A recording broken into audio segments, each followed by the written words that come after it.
So I'll try to explain how I use some of my ads here. They were made by Don Dillon, who unfortunately passed away about 8 years ago.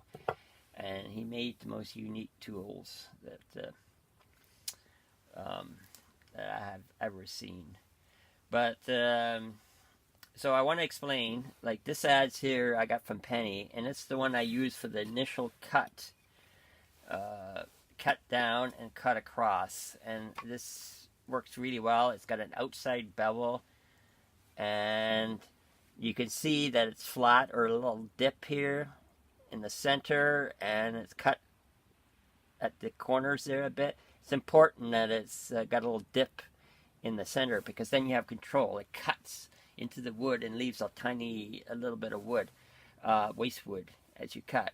And it's the same with this one here too, but it's a smoother one.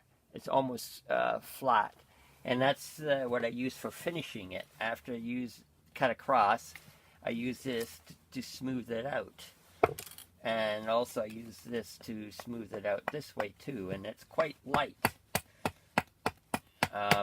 Light is in. I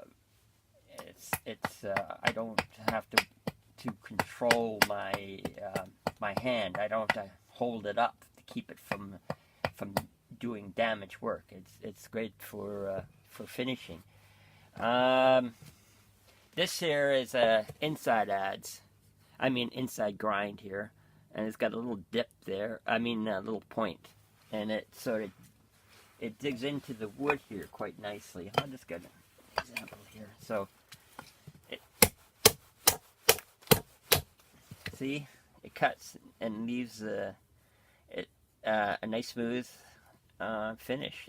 A nice clean cut. I love this ad. Well, I love them all. And yeah, so I'll just show you here how this works. This is just a really, really, really simple. See?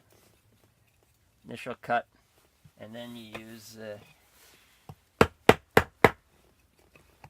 this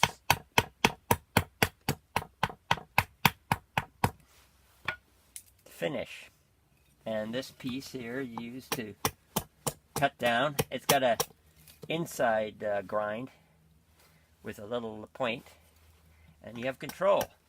It doesn't slip out, and the weight, it's got a lot of weight there. So you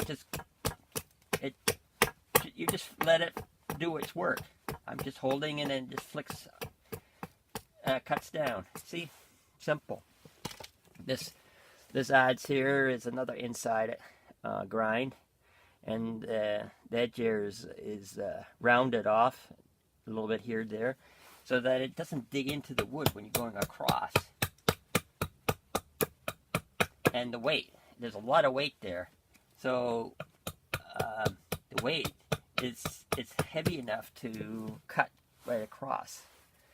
And this adze is what I thought was for bowls, is more suitable for carving on the handle, out the handle. See, the bevel here is quite wide here.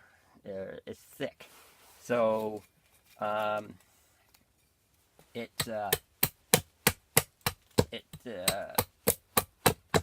hard to describe, but it just cuts cleanly. You can see that cuts cleanly, and it's not much effort for me to do that.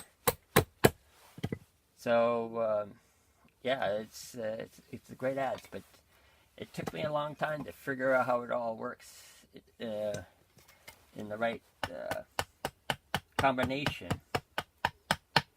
I don't want to go too far down here, because then I will cut into this piece here. So I have a hook knife. I think I already mentioned. I just finished that off with my other knives. My knives that I use for finishing is very different from what you see out there. So I'll put all the adze that work well together. So these 3 are for the crank, or getting the mouse shape. This part here, and then this part here is for the handle. And this is for the handle underneath.